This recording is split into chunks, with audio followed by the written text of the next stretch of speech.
बिस्मिल्लाहिर्रहमानिर्रहीम। अस्सलाम वालेकुम नाज़रीन, मैं हूं ज़ुल्करनैन हैदर। आप देख रहे हैं ZH न्यूज़ यूट्यूब चैनल। नाज़रीन, आज बात करेंगे DGISPR की प्रेस ब्रीफिंग में। उसमें कई अहम बातें हैं जिनके ऊपर सवालात बड़े अहम हैं और वो आज उन सवालात पे बात करेंगे। वो सवालात क्या हैं उस पर बात करते हैं। और सबसे पहले बात करते हैं जो मेन पॉइंट जिस पर बात की गई DGISPR की जानिब से। एक ये बात की गई कौमी सलामती का इलामिया जो कि मरासले के हवाले से था। उन्होंने उसकी दूसरे लफ्ज़ों में कहें तो तरदीद की है कि जी उसमें ये तो ज़रूर था कि जो सफ़ारती लैंग्वेज थी इसके हवाले से बात की गई, मगर लफ्ज़ जो है साजिश वो इलामी में शामिल नहीं था। तो लिहाजा ये जो साजिश का बार बार कहा जा रहा है इसको यानी कि वाज़ेह तौर पे DGISPR की जानिब से इसकी नफ़ी कर दी गई है कि किसी किस्म की कोई साजिश नहीं है। इस पे बात करेंगे अब तक खामोशी क्यों रही। फिर एक अहम जो चीज़ है कि जी जो मुहिम चल रही है पाक फ़ौज के ख़िलाफ़, दीगर इदारों के ख़िलाफ़, कि उस पर एक्शन हो रहा है और बहुत ही ज़बरदस्त बात है, क्योंकि कोई भी पाकिस्तानी शहरी, मुहब्बे वतन पाकिस्तानी शहरी पाक फ़ौज के ख़िलाफ़ ना उंगली उठाता है ना उंगली उठाएगा। ये मखसूस कुछ सेक्शन होते हैं जो इस किस्म की कार्रवाई में मुलव्वस होते हैं और फिर उसी का फ़ायदा उठा के जो दुश्मन ममालिक हैं वो इस कार्रवाइयों में भी शामिल हो जाते हैं। जैसे कि मैं बात करूँगा कि इसी दौरान जो क्रैकडाउन शुरू हुआ है इसमें भी भारत की तरफ से 50,000 के करीब जो अकाउंट है वो सामने आए हैं जो वहाँ से इस्तेमाल हो रहे हैं पाक फ़ौज के ख़िलाफ़। यहाँ पे अगर कुछ लोग हैं जो कर रहे हैं तो उनके हवाले से भी कार्रवाई तो की जा रही है, मगर वो जब तफ्तीश होती है तफ्तीश के दौरान ये बात साबित नहीं आती कि ये एक मुनज़्ज़म है, हर बंदा इंडिविजुअल कर रहा है जिसकी वजह से उनको छोड़ना भी पड़ रहा है। तो इस पर सवाल ये भी उठता है कि माजी में नून लीग की हुकूमत ने इस किस्म के मामलात उठाए, मुसलसल आर्मी चीफ़ का नाम लिया जाता रहा, मुसलसल उस वक्त के DGISI जनरल फैज़ का नाम लिया जाता रहा। उस पर क्या फ़ौज ने रद्दमल दिया और फ़ौज ने ये बात हुकूमत पे क्यों डाल दी, उस पर भी बात करते हैं। फिर उन्होंने तीसरी जो अहम बात है जी फ़ौजी अड्डों के हवाले से बात की कि जी किसी भी सतह पर अमेरिका ने फ़ौजी अड्डे नहीं मांगे थे।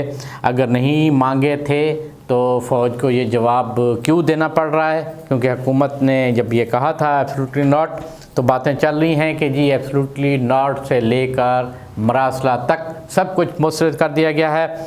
अब इस पे खुल के बात करते हैं। सवाल ये है कि मुस्लिम लीग नून के सरबराह मियां नवाज़ शरीफ मुसलसल निशाना बनाते रहे आर्मी चीफ़ को, DGISI को। उनकी साहबजादी मरियम नवाज़ ने मुसलसल तनकीद का निशाना बनाया, जनरल फैज़ को तनकीद का निशाना बनाया और उनको भी ये पता होता था कि जी DGISI कब तब्दील हो जाएंगे। इस पर फ़ौज का रद्द-ए-अमल हमने नहीं देखा, हमने कोई प्रेस रिलीज़ ऐसी नहीं देखी, हमने कोई ऐसी ब्रीफिंग नहीं देखी। ये बात तो हर दफ़ा सुनते हैं कि सियासत से हमारा लेना देना नहीं है, लेकिन उन्होंने बात की कि जी हुकूमत वक्त का काम था कि वो उनके ख़िलाफ़ एक्शन लेते। क्या आप लोगों ने हुकूमत से ये मामला उठाया था कि हुकूमत फ़ौरी तौर पे इस पर कार्रवाई करे, इस किस्म की चीज़ों को फ़ौरी तौर पे रोक दिया जाए? क्या आपकी तरफ से कोई मैसेज दिया गया हुकूमत को कि जी ये फ़ौज के साथ सरासर नाइंसाफ़ी हो रही है, फ़ौज सियासत में मुलव्वस नहीं है, इनके ख़िलाफ़ फ़ौरी तौर पे कार्रवाई की जाए? वहाँ खामोशी क्यों रही है?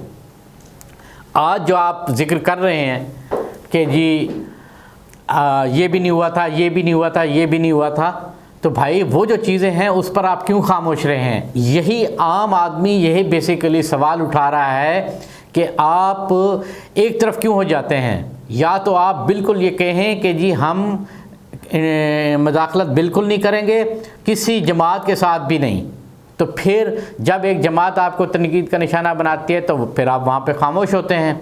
अब जब दूसरी जमात तनकीद का निशाना बनाती है तो फिर आप कहते हैं कि जी फ़ौज को मलाइन किया जा रहा है। तो आप भी तो ये चीज़ें देखें, आप क्यों ऐसे कर रहे हैं? एक जमात की तरफ आपका टिल्ट क्यों जा रहा है? आप अपना तासुर ये क्यों दे रहे हैं? ये आम आदमी का सवाल है, मेरा सिर्फ सवाल नहीं है, आम आदमी यही सवाल कर रहा है कि फ़ौज अगर इन्वॉल्व नहीं होती है तो फिर उनका नाम कैसे आ जाता है? फ़ौज को तनकीद का निशाना फिर क्यों बना दिया जाता है? अपोजिशन कई दफ़ा धमकियां भी देती रही है। लास्ट टाइम अगर मैं बात करूं मौलाना फजल रहमान की, तो मौलाना फजल रहमान ने वाज़ेह तौर पे कहा था कि एस्टेब्लिशमेंट को भी वाज़ेह तौर पे पैगाम है, और उन्होंने कहा था कि अगर इमरान खान की हुकूमत ना गई तो फिर हम देखेंगे, दो हाथ कर लेते हैं। तो मुलाकातें हो रही थी ना, मौलाना फजल रहमान ने भी ख़ुद इस बात का तासुर दिया था। कहने का मतलब यह है कि आपने ख़ुद ही अपने आप को इससे लग भी कर लेते हैं और इसमें इन्वॉल्व भी हो जाते हैं। आज आम तौर पे जो राय है वो यही पाई जा रही है कि DGISPR का जो फेस एक्सप्रेशन थे उनकी बातों से मैच नहीं हो रहे थे, कि उनकी बातें यानी कि दुरुस्त नहीं मानी जा रही थी। ठीक है, बिल्कुल ये बात सही है, ये बात बिल्कुल ठीक है कि जनरल कमर जावेद बाजवा अब अपनी एक्सटेंशन नहीं लेंगे। अगर उनको कहा भी गया, बहुत अच्छा फ़ैसला होगा कि वो अब एक्सटेंशन अपनी मुद्दत पूरी करके चले जाते हैं, नए आर्मी चीफ़ आएंगे वो चलेंगे। तो मकसद ये था कि फ़ौज से जी कोई वो नहीं है। अब बात करते हैं कौमी सलामती। कौमी सलामती के एलामिया में ये बात की गई कि साजिश का लफ्ज़ जो है वो इस्तेमाल नहीं किया गया, और इसका मतलब ये है कि DGISPR के मुताबिक कि किसी किस्म की किसी सतह पे कोई साजिश नहीं की गई है इमरान खान हुकूमत के ख़िलाफ़। तो डिमार्चे क्यों किया गया, अमरीकी सफ़ीर को क्यों, नाज़िम उल उमूर को क्यों तलब किया गया, किस मामले पर तलब किया गया, क्या सिर्फ सफ़ारती लैंग्वेज किस हवाले से थी? ये बुनियादी सवालात हैं। जो मरासला है, जो PTI की हुकूमत ने बताया कि मरासले में यही कुछ लिखा गया है और धमकियां दी गई हैं। यानी धमकियां किस बात पे दी गई हैं? इसी बात पे दी गई हैं कि हुकूमत अगर ना गई इमरान खान की तो फिर पाकिस्तान के साथ अच्छा नहीं होगा। तो यानी इसी लफ्ज़ पे ही इतराज़ उठाया था कि ये सफ़ारती लैंग्वेज नहीं होती, धमकियाँ दी गई हैं। तो इसका मतलब तो वाज़ेह तौर पर है कि फिर धमकियाँ दी गई हैं, इस बात को आप मान रहे हैं।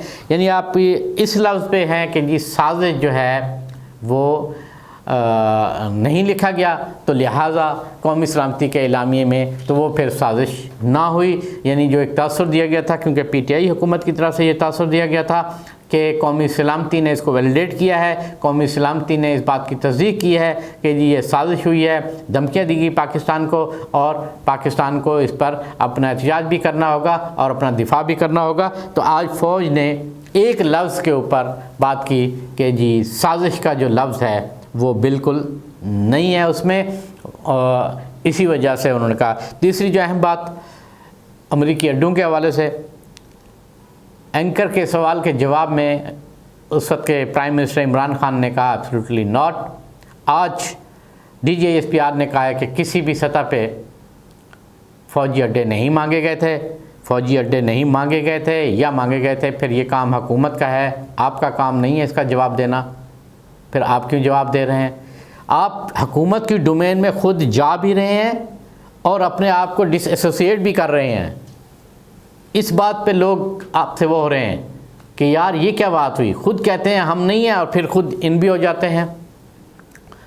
ये हुकूमत को चाहिए, ये सिविलियन हुकूमत है, ये अपना बयान बिल्कुल जारी करे, ये बताए कि जी हमें कहीं पर भी किसी जगह पे भी कोई तहरीरी तौर पे या कुछ ऐसा नहीं मिला कि जी वाकई अमेरिका की हुकूमत ने फ़िज़ाई अड्डे जो हैं वो पाकिस्तान से मांगे थे। जब फ़ौज इस किस्म के जवाब देता है तो यही बात होती है कि जी जब इमरान खान ने ये बात की तो ये सवाल किया गया कि इमरान खान कौन होते हैं फ़ौजी अड्डे देने या ना देने वाले, वो फ़ैसला फ़ौज ने करना है।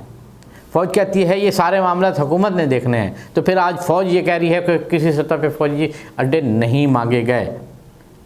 ये जो कन्फ्यूजन पैदा की जा रही है, इसी वजह से लोग जो हैं परेशान भी हैं कि उन्हें समझ नहीं आ रही कि किसकी बात पे यकीन करें, किसकी बात पे यकीन ना करें।